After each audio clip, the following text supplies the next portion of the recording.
Hi everyone, welcome back to my another video. Today I'm going to show in this video how to disable enhanced spell checker on your Google Chrome. So before going to start the video, if you're not subscribed my channel, please subscribe. So let's start the video. Guys, if you want to disable enhanced spell check on your Google Chrome, then what you have to do, you have to just open your Chrome browser,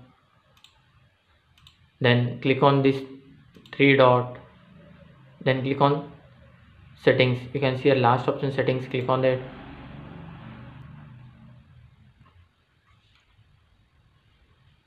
After that, in left side you will find languages, click on that.